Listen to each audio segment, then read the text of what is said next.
topics and opinions expressed in the following show are solely those of the host and their guests and not those of W4CY Radio, its employees, or affiliates. We make no recommendations or endorsements for radio show programs, services, or products mentioned on air or on our web. No liability, explicit or implied, shall be extended to W4CY Radio or its employees or affiliates. Any questions or comments should be directed to those show hosts. Thank you for choosing W4CY Radio.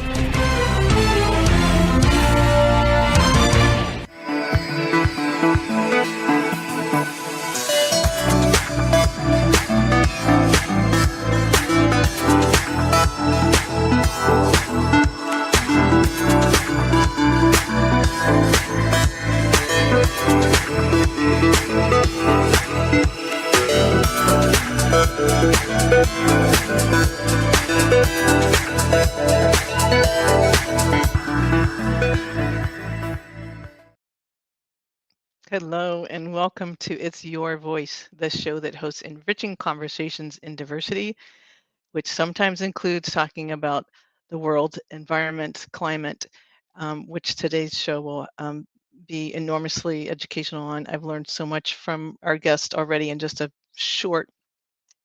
very short period of time as I tried to prepare for this conversation.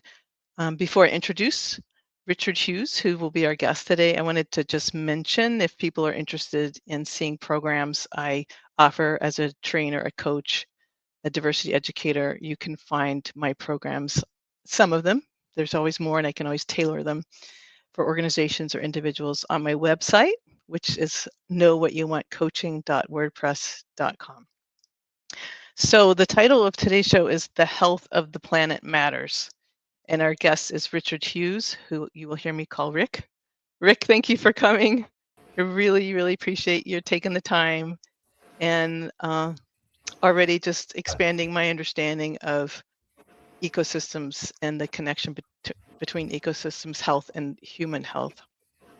Well, I'm happy to be here. It was great to see you in October, and nice to be able to chat with you tonight. And thanks to Rick, I got to see a bunch of Peace Corps volunteers. That was you organized an amazing reunion. So Rick and I also met through the Peace Corps network, and I'm grateful that we're all staying connected. And I want to just do a little what I can remember from your bio, that you've spent 30 years working, and I'm gonna go get it in front of me so I am accurate. Oh, it's 30 years working to improve public health and biodiversity conservation in developing countries in Asia and Africa, working for Johns Hopkins University and the World Wildlife Fund, the Worldwide Fund for Nature. And you lived and worked in some of the poorest countries in the world. And you talk about having an opportunity that you experienced firsthand the essential roles that ecosystem services play when it comes to human health and security, like food systems, watersheds, air quality, managing waste, dealing with health systems. I'm so impressed by your vast the knowledge you must have. It's been fun doing it. But yeah, the interesting thing, and in your work and your show on diversity and equity, a lot of the impacts of this are on those who are least fortunate and have the least means to deal with or mitigate some of the challenges that present themselves, who are really dependent on the world around them. We all are, but some people feel it more closely than others. So yeah, I spent we both were in the Peace Corps some time back in Nepal, and that did prompt me to continue working in international development and developing countries. I went back and worked in Nepal, and little did I know it, I always thought I'd be in Asia because I love Asia, I love Nepal, but I ended up going to Africa, West Africa, and Guinea, and Southern Africa, and Zambia, and then Madagascar. And 16 years later, I was still in Africa. So, but for me, it was certainly a fantastic career and opportunity to get to know people, do good work, and really for me, support the people in those countries who are trying to make a difference. But the topic, the topic today that I want to talk about is planetary health, and we often kind of get siloed into the work we do, and a lot of my work was in public health, really working with health systems, working with governments to improve care at hospitals, health centers, in communities, change health policy and other things. But I do have a background in environmental science, and just out of personal interest, when I have free time, that's where I go. I go to the mountains, I go to the forest, go to the ocean.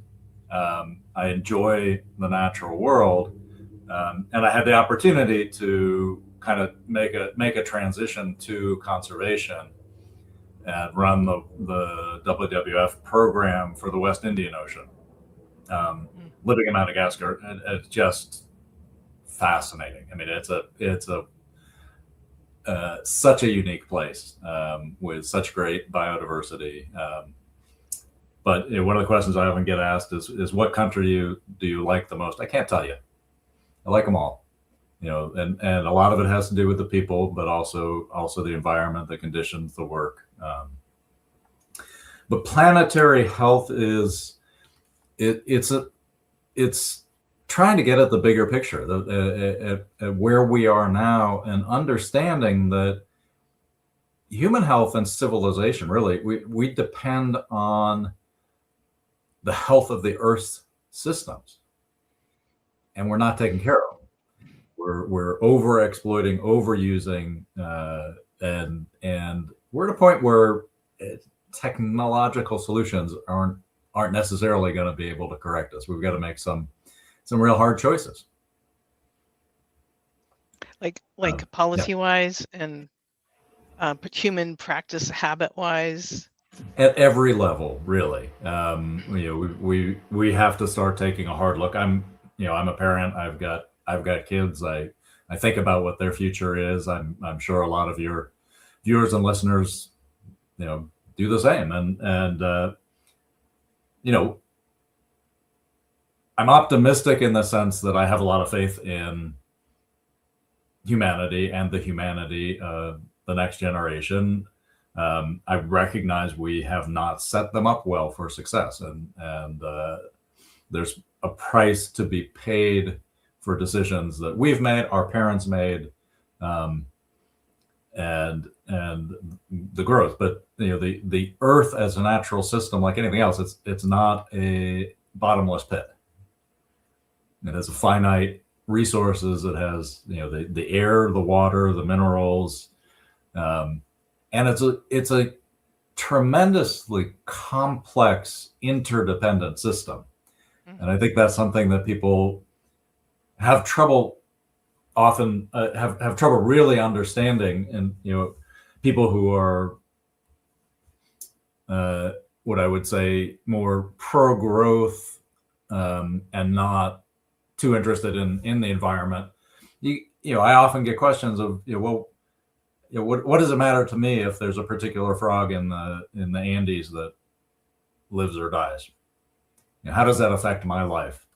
One of the greatest examples would be mosquitoes. Yeah. Who likes mosquitoes? Other than maybe a few entomologists, but they carry disease. They're where we get the name pest from. But they're immensely important in the system in terms of the amount of just protein, biomass that bats, birds, depend on, and that interconnected web of nature. It's we have a lot of hubris when we try to engineer it.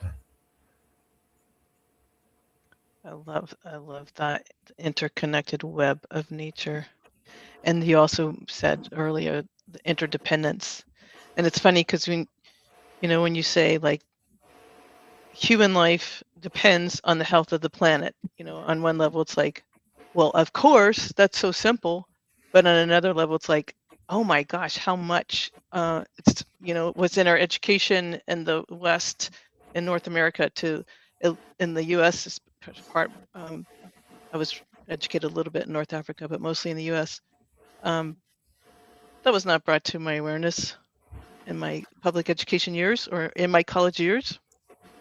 Not typically. I mean, you get a little bit in biology and basic earth sciences and the food web and the chain. But I mean, you look at our oceans, and so many people are dependent on the oceans for food. But they're more important than all the forests on dry land in terms of the carbon system. The kelp forests, the seagrasses, the corals. They're immensely important. And between changing climate, and we'll talk about that a little bit later, because the ocean is what drives our weather patterns. The acidification, the changing of the carbon balance that changes the makeup of the ocean, the harvesting of most of the fish that humans consume are at the top of the food chain. They're tuna and mackerel, they're predators. They eat other fish, they eat smaller fish, and when you take those out of the system starts to fail. And we've seen that. We saw that when we had the major fires in Yellowstone, and people were highly concerned, and so much of it burned, but it came back. And we've seen it with beavers being reintroduced into systems to engineer.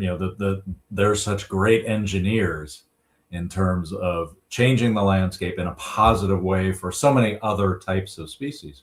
And with wolves, when we took wolves out of the equation, deer populations grew. The deer ate down the grasses. They ate the shrubs. So these systems, the balance in them is intricate, and we do depend on them. We think about the tonnage of fish harvest that's taken out for human consumption. The dependence on our agriculture on arable land that's not been so used up that it's no longer productive, and the water systems, and that's a whole nother issue. The fresh water to drink, the water to irrigate, and we're seeing all of those things change. What's coming to my mind is from an article that you sent me, very many pages. I guess the Rockefeller Foundation funded it, from the Lancelot Commission, and just saying, and please add to this, that these striking trends are driven by highly inequitable, inefficient, and unsustainable patterns of resource consumption and technological development, together with population growth. Can you just expand on that more, like maybe with some more examples? We've been having a sort of a poorly designed growth of both. At the same time, raw population, just numbers of people on the planet, has been growing, and it will reach a point where it levels off. Unfortunately, that point is probably beyond what the Earth can supply in terms of the things we rely on from the Earth for that size of population right now, without some changes.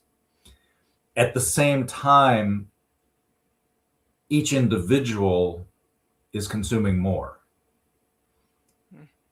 They're consuming more, whether you look at food or you look at other products, and you look at products and product cycle, the energy that goes into producing them, the carbon footprint, the waste that's generated, and the impact that waste management has.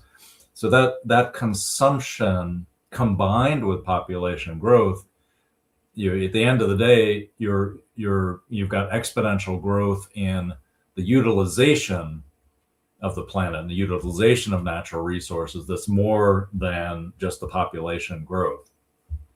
But that the consumption, while you see consumption growing across most levels of the economic sphere, far and away the concentration of wealth at the very top and the immense consumption of a few, and that's true whether you look at countries, at the very rich countries versus poorer countries, and whether you look at individuals.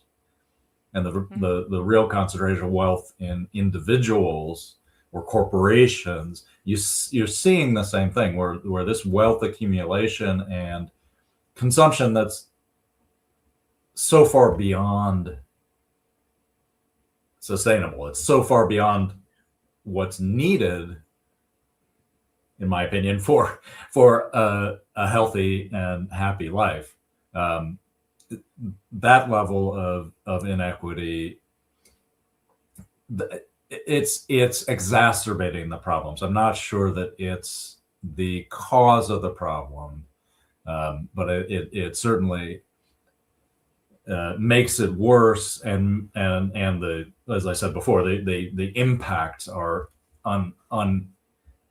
unequitably distributed. Absolutely. Yeah, and as you said earlier, that the worst environmental sites of toxins are located near the most vulnerable populations in this country as well as other countries. Typically because their voice is simply not as powerful in the systems we live in. Mm-hmm.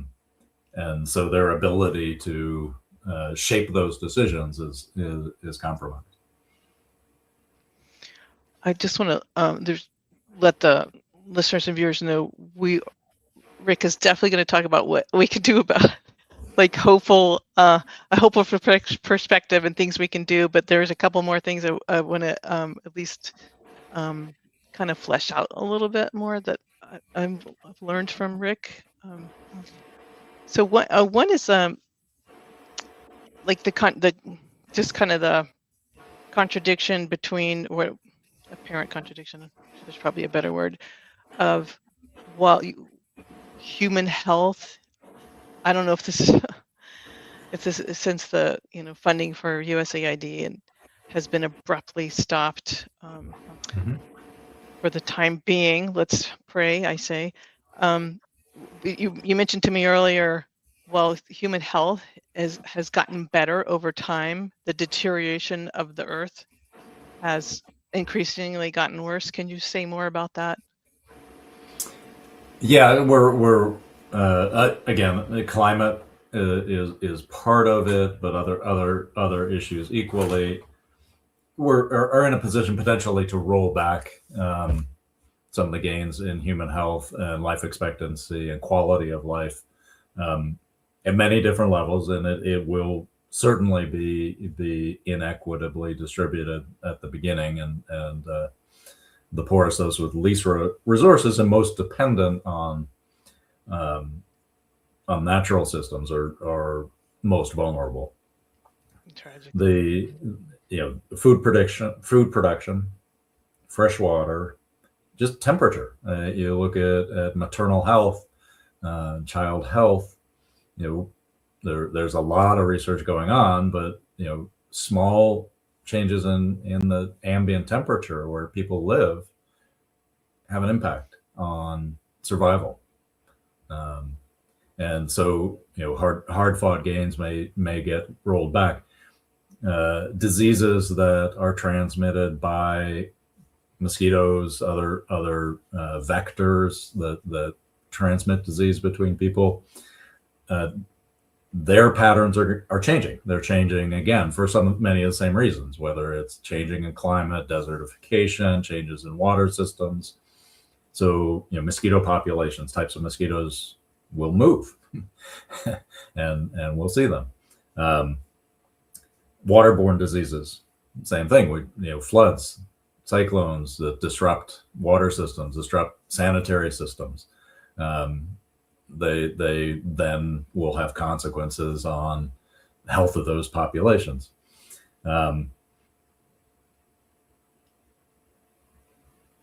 Nutrition, all of those systems, again, they're very interconnected and very, very interlinked, and you're already seeing increases in conflict, in humanitarian crisis, in refugees, people who are leaving places that are becoming less and less livable. And that's sort of where we're at. And I think, in terms of not being pessimistic, the first part of a solution starts with starting to understand the context and starting to understand the problem, and then beginning to see, even if it's just me, an individual, what are the things that the steps that I can do to change, be as positive as possible in terms of my impact. Great. And before we moved kind of to the individual level, besides yourself, like who are the people, the organizations, who understand, who have this understanding and who are able to coordinate? Like, that's a massive worldwide coordination effort to communicate across like ecological services and protection and all these systems you're talking about. Are there? Fortunately, unfortunately, large-scale changes are going to require governments. They're going to require governments to make hard choices and make decisions. Governments are only going to do that if their constituents and their people make that not just okay, but required.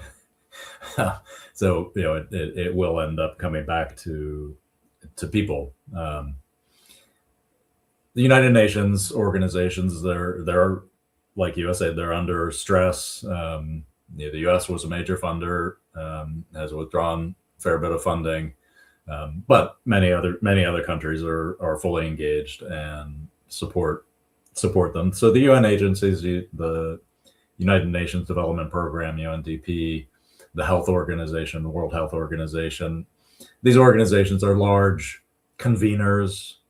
They help to set frameworks and policy that can help influence and guide individual countries on their decisions.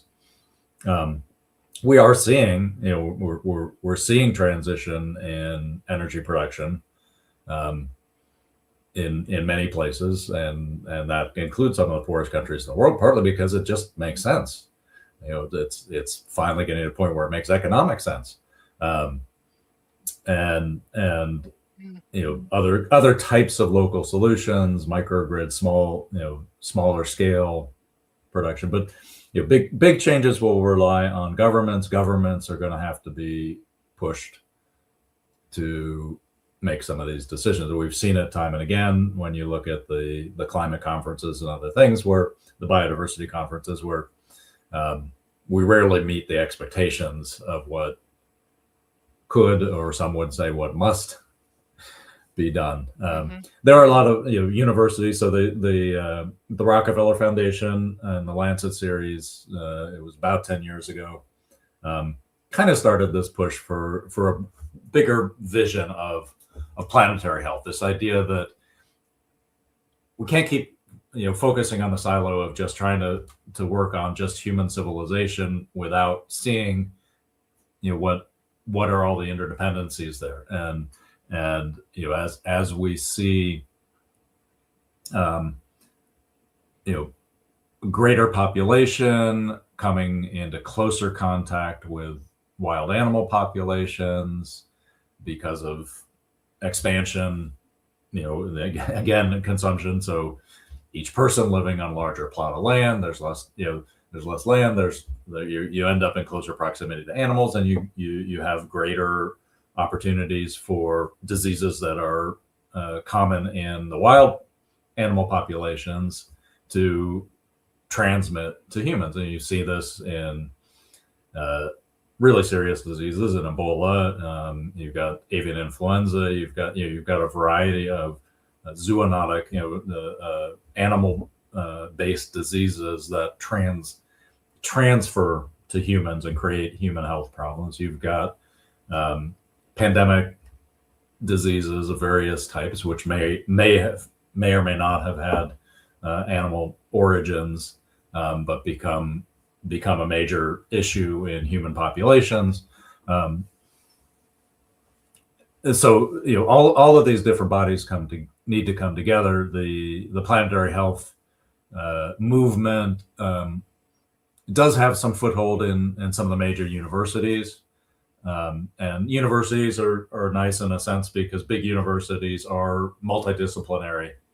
And so, some of the effort is just trying to get across the university, trying to get the engineering department and the health programs and the nursing programs and the environmental programs, to begin to come together and see where they have some common ground and opportunity in these areas.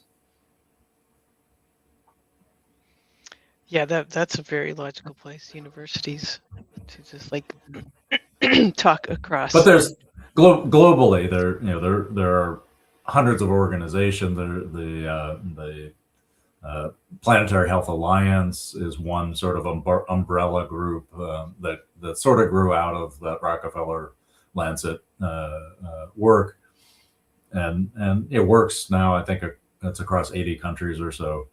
With all different, there are universities in these countries, but there are also small nonprofit organizations, non-governmental organizations who are working on different aspects of the issues, and you need to pull. Everybody can't do everything, so you kind of need to pull different voices in together and see where you can work together. Well, gosh, I just got a spark of hope. Yeah, because it's true. I mean, go ahead.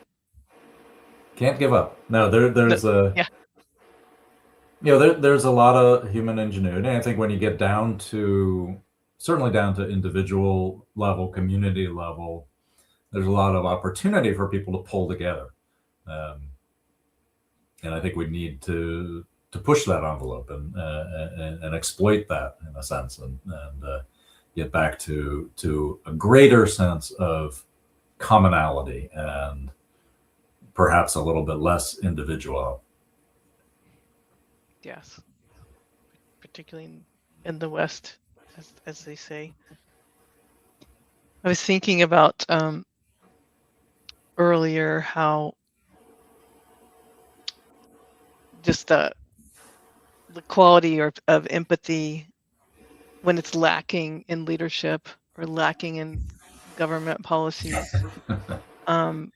what a massive negative impact it can have, and how grateful I am that there are so many human beings who do really care and do have empathy and do care about community and are using voices not only for themselves but for their community and for less powerful communities.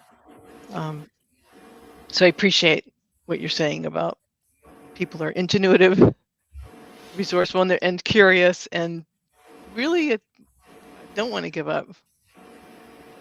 Well, the curious thing sometimes for me is that you have the same individuals who have both qualities, and depending on the context, and so part of the question then is how do we really bring out that empathy and caring, and not just empathy and caring for other people, but that element also, I think, is really integral to happiness. It's integral to personal satisfaction. Whereas the other side we see sometimes of the negativity, of the volatility, the tendency towards violence in speech and violence in behavior. There's no happiness. I agree. In that, So how do we really nurture our communities, in our families, and I think always the next generation, or now at our age, the next couple generations, how do we really nurture those things in sometimes difficult environments where you've got so many different influences and so many different sources of information and role models, good or bad, you're sort of everyone gets bombarded in the society we're in now. That's true, with all the bombardment and noise and social media platforms and applications. I think, what comes to my mind is just it's so easy to be busy, or sometimes without a choice of have to work between a number of jobs, and depending on where you are, who you are, where you live, that we can forget, I think, to talk to the people that we're closest to check in, like how not only like how are they doing, but what are they thinking, and what ideology is developing in the within them, depending on what they're reading or what they're listening to, or podcast or whatnot. And I find that it's so important to be in touch with our own family members, and sometimes that might feel like the only thing that we can do, but the hardest thing to do, to just almost like find ways to like constructively confront one another or challenge one another without like saying, I'm never talking to him again or her again because they're just wrong or stupid or whatever. Yeah. Well, time is a precious commodity, and in our current society, it's undervalued, I think. The ability to make time for things that are important and worthwhile, where we spend a lot of time on things that are time consuming, but maybe not as important.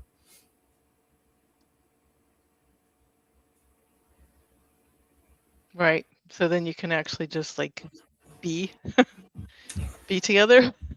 Yeah. And also the relationship to nature, like that grew for me so much when I was serving in the Peace Corps in Nepal, and partly because sometimes there were periods of time where there were not other people where we were. Sometimes we were very isolated between things, and sometimes we were not fluent yet in another language, and there was no one around us who spoke our first language or our second or third or whatever language. And I remembered very much turning to nature and like feeling like, oh, nature was my friend. Like looking at the mustard, plants growing and turning yellow, and just watching the rivers, and just really my appreciation for Earth as a living organism was just really came to life for me, so to speak. There's a lot of research and a lot of evidence around the importance of time in nature, and whether it's getting out, walk in the woods, a hike, a backpack, a try, whatever level you're at, but that connection with nature, actually has concrete, measurable impact on both mental and physical health. Absolutely. Definitely can totally change your state of mind. It does. We're between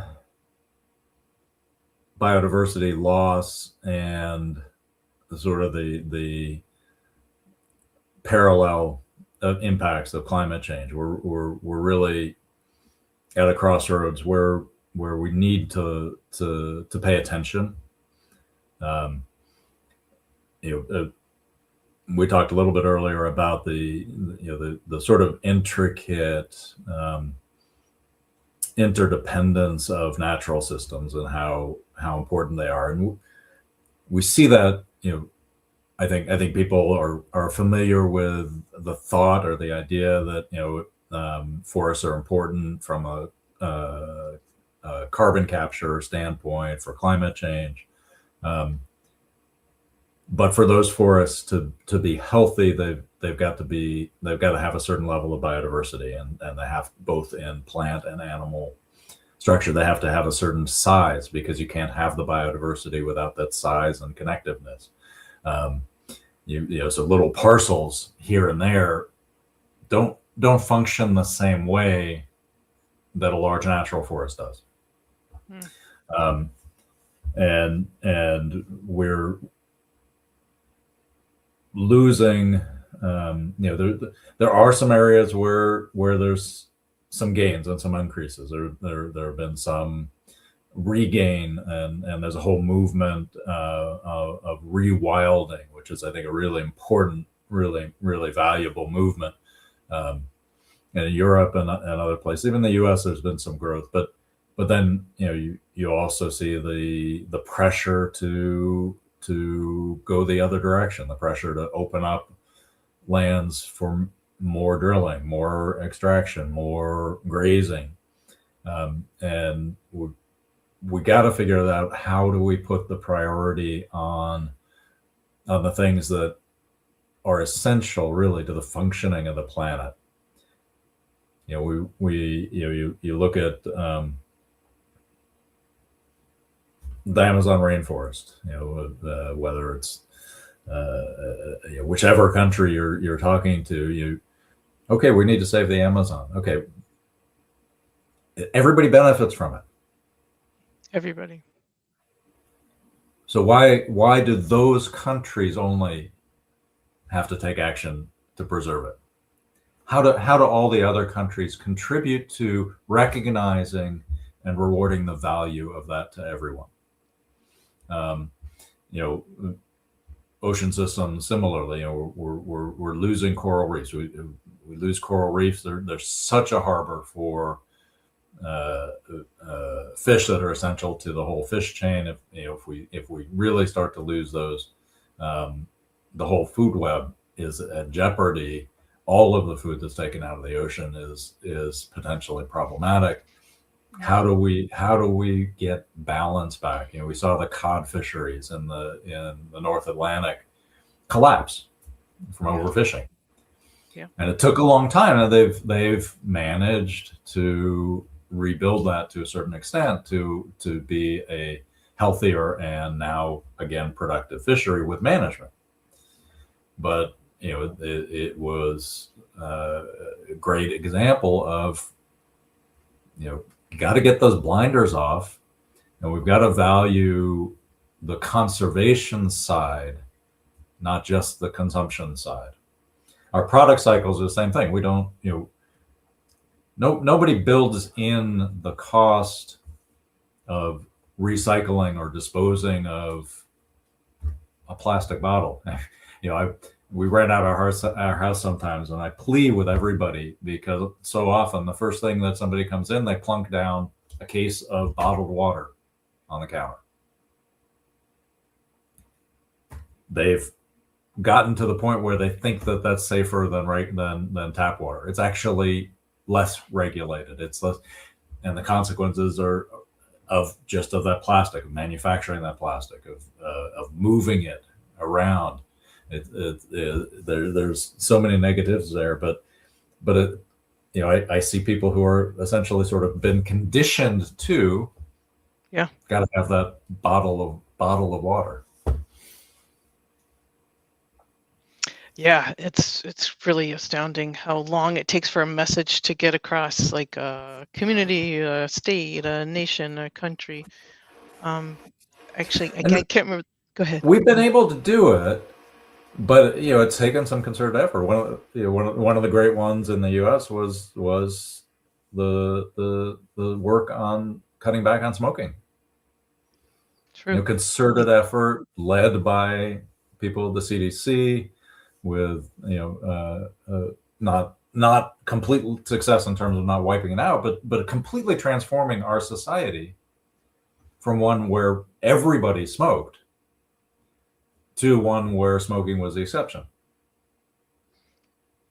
That's true. Australia did something similar. Their slip, slap, slap. Slip into a coverall, slap on some sunscreen, and slap on a hat. Because the ozone layer, if you remember back then when the ozone layer was being eroded with the chemicals that we were producing, and a big hole in the ozone layer was over Australia, and skin cancer was a major issue. So, with concerted effort, we can impact behavior and choices, but we kind of need those drivers to do that.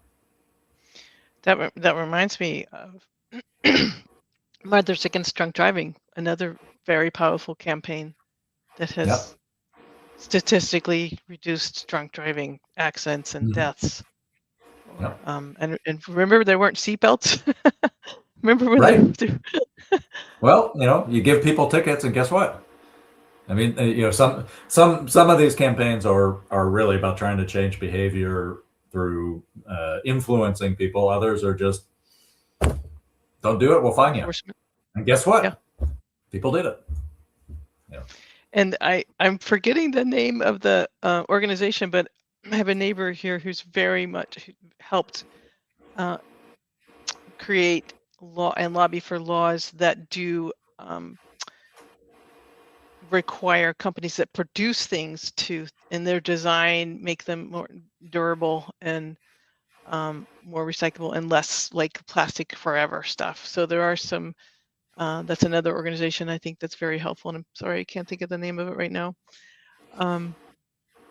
No, the cyclical economy is something that we desperately need to work on pricing in full cost of impact all the way through, not just consumption but disposal and potential for recycling and other things. Some states that put in a bottle tax to get bottles back to get recycled, so they have a lot of bottles come back to get recycled. The people paid for aluminum cans to, you could collect them and get back a nickel. That's right. Well, I want to go back to your point about happiness, because I think it's really true, and I do think we're born with curiosity and empathy, but it depends on whether or not it's cultivated. The environment, not just in the home, but but it's modeled, and at all levels, in institutions, whether it's just school or religious institution or the government. But it seems like people are happier, and then I didn't memorize statistics about this, but they're out there, that we do. It's kind of like when you get to the point where giving gifts for a holiday brings you more pleasure than receiving them. Right. And I think there are many communities, like I think of so many different communities in Nepal that were incredibly giving, generous people who had almost nothing, but would offer you a piece of the last piece of roti they had if you were passing through the village and they thought you might be hungry. And I just remember being astounded by some of the poorest people in the world I had ever met being also the most generous people I'd never met, and having such a strong spirit. And of course I can't speak for Nepali people, but there's so many people who are from and lived in Nepal who just were incredible models of compassion and had an inner peace that I hadn't seen a lot in American communities. And I do think there's just something that we can really truly be happier beings the more the empathy is cultivated, and the more then we just develop these neural pathways and habits of giving that make us happier and sharing and not needing or wanting to consume so much. Well, I think that's the last piece is a part of it. I go back often to when I lived in Nepal, both as a volunteer and back there later working, I would go sometimes into some of the trekking areas, when I wasn't completely off the beaten path, and be on the trekking routes in the Everest area, the Annapurna area. And I just remember sometimes being in a lodge where we knew any supplies that they had, somebody carried them in on their back for 3 weeks. Yeah. And I remember sitting in lodges at times, with Western tourists spending a lot of money, complaining, unhappy. Mm-hmm. And I'd go outside and I'd see the porters in the mountains in the cold, maybe had a shawl. At best on their feet, they had flip-flops, chopples. Mm-hmm. Mm-hmm. And they're all sitting around laughing. And they're having a great time. Yeah. And what's the lesson there? Wealth, money, consumption, acquisition, that's in so many ways, that's not in and of itself, it's not a route to happiness. Definitely not. But it's been inculcated, it's been held up in our societies, and Western society has had tremendous influence on, if you think of media, exportation, how many McDonald's are there around the world, or Starbucks, or Kentucky Fried Chickens. The consumption model, unfortunately, has been held up. The ultra wealthy, whether it's athletes, rap singers, business, it's held up as what's desirable, but it's perhaps not. And it cultivated so much greed, and corporations being in the United States giving the same rights as human beings has caused a lot of problems and helped us to get to the deterioration of ecosystems. And there isn't a community, and corporations don't have a community. Human beings, that sense of community. And it's very interesting. When I moved back to the US, I came to Pittsburgh, and Pittsburgh's funny. It's got one of the highest rates of people who lived here, grown up here, parents, brothers, sisters. For a city, it's really got one of the highest rates of people who stay and live, and they know each other. It's not 6 degrees of separation in Pittsburgh. I see. Maybe 2 or 3. But there's a connectedness to it, and so many other places. I've lived all over the U.S. I remember going from the East Coast to California and marveling at how different it was, because the California communities were so transient. People were constantly moving in and out, and percentage-wise, so few were native to, had been born and grew up in California. That the connectedness was very different. That's really important. I mean, that really makes so much difference. I'm realizing we only have a couple minutes left. I didn't give you much of a time to make a closing thought, but I'm wondering if you can just say, like, an individual level, like I often hear myself saying on this show, write your representatives, write your senators. But what can we do, like, for the people who are listening, who are U.S. Citizens or residents? What can we do to help advocate for other countries too, not just our own little areas? Well, I think there's I kind of focus on 3 things. I like stools. Okay. One is choose. Do what's in your power. Choose whether you're be a conscious consumer. Consider your decisions from a broader perspective. On the impacts they have, but also the value to yourself. Add that into your choice. And think about that connection to nature, and do I want this widget, or do I want to put some money into going on a trip and going out to the mountains or seeing a new national park or something? So choose. Be conscious in your choices. Reduce consumption, reduce waste where you can. The things you do get things that will last, that you'll use. Try to avoid the convenience economy. Second is to advocate. Be an advocate.